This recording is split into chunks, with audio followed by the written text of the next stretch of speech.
warahmatullahi wabarakatuh. Perkenalkan, nama saya Safarina Alfafarah, NIM 2320106. Saya dari kelas Bimbingan Konseling PGMIA. Langsung saja saya akan membahas tentang pelecehan seksual. Berbicara tentang kasus pelecehan seksual di Indonesia memang sudah tidak asing di telinga kita, karena memang tidak ada habisnya terjadi. Pelecehan seksual hari demi hari sangat marak terjadi di lingkungan sekitar kita. Tak lama ini digegerkan perilaku pelecehan seksual yang terjadi di KRL dan disusul kejadian serupa di bus Transjakarta. Mayoritas korbannya adalah perempuan dan anak-anak. Maraknya pelecehan seksual di berbagai tempat merupakan salah satu bukti nyata bahwa tidak amannya ruang publik bagi perempuan dan anak-anak. Pelecehan seksual tidak melulu secara fisik saja, tetapi juga secara verbal. Contohnya adalah catcalling. Kasus pelecehan yang biasa terjadi di area publik yaitu catcalling, begal payudara, mengambil foto tanpa izin di bagian tertentu, meraba di bagian tubuh tertentu. Salah satu faktor terjadinya kasus pelecehan seksual yaitu cara pandang laki-laki yang menganggap perempuan itu sebagai objek seksual semata. Selain itu, sex education masih dianggap tabu oleh banyaknya orang tua. Mereka menganggap bahwa sex education atau pendidikan seks itu mengajarkan kepada anak untuk melakukan hubungan seksual. Padahal tujuannya jelas bukan untuk itu. Sehingga masih banyak di antara mereka yang memiliki pola pikir bahwa adanya atau terjadinya pelecehan seksual itu dikarenakan oleh korban itu sendiri, yaitu mungkin dikarenakan oleh pakaian yang ia pakai. Padahal banyak dari korban juga merupakan mereka yang telah menggunakan pakaian-pakaian tertutup.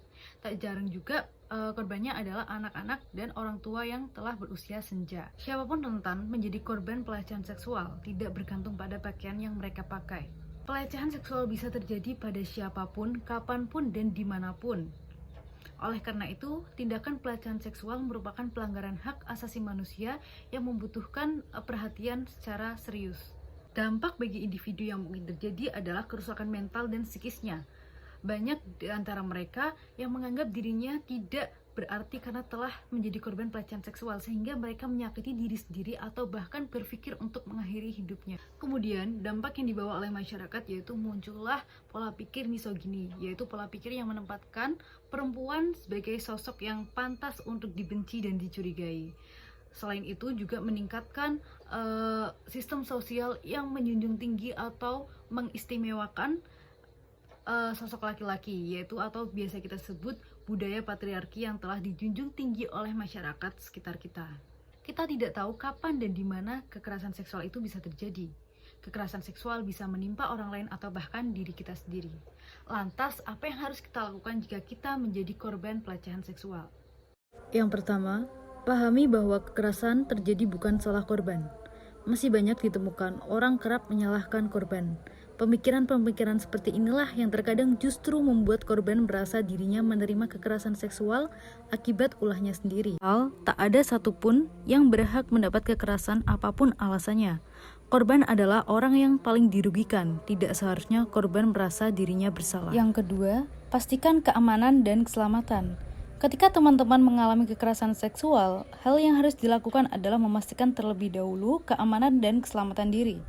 Segera jauhi tempat kejadian kekerasan seksual dan minta bantuan pertolongan. Jika kekerasan terjadi di rumah, cobalah mencari perlindungan di rumah keluarga lainnya. Bila kasus kekerasan seksual terjadi di lingkungan sekolah, segera melarikan diri dari tempat kejadian dan meminta pertolongan kepada guru. Yang ketiga, simpan bukti-bukti. Setelah merasa aman, segera simpan seluruh bukti-bukti kekerasan seksual, misalnya seperti pakaian, foto, video, rekaman percakapan, atau bisa juga saksi-saksi yang melihat kekerasan seksual tersebut. Nah, bukti-bukti tersebut sangat membantu dalam proses penanganan kasus. Namun, hindari menyebarluaskan bukti di media sosial karena berpotensi terjerat Undang-Undang ITE. Yang keempat, berusaha terbuka dan bercerita ke orang yang dipercaya. Hindari untuk memendam permasalahan yang dialami. Memendam masalah justru bisa memperburuk keadaan. Berusaha untuk terbuka dan menceritakan masalah yang dialami kepada orang yang tepat. Yang kelima, cari informasi dari lembaga untuk memberikan bantuan. Penting untuk korban kekerasan seksual mencari informasi dari lembaga-lembaga terkait yang bisa memberikan bantuan kepada korban kekerasan seksual. Ini referensi, beberapa lembaga yang memberikan layanan adalah Pusat Pelayanan Terpadu Pemberdayaan Perempuan dan Anak, Komisi Perlindungan Anak Indonesia, dan Kementerian Pemberdayaan Perempuan dan Pelindungan Anak. Nah, itulah beberapa hal yang harus teman-teman lakukan apabila mengalami kekerasan seksual. Jangan pernah takut untuk speak up, stop kekerasan seksual, mari bersama kita melawan. Nah, cukup sekian yang dapat saya sampaikan. Mohon maaf apabila ada kesalahan kata. Saya akhiri. Wassalamualaikum warahmatullahi wabarakatuh.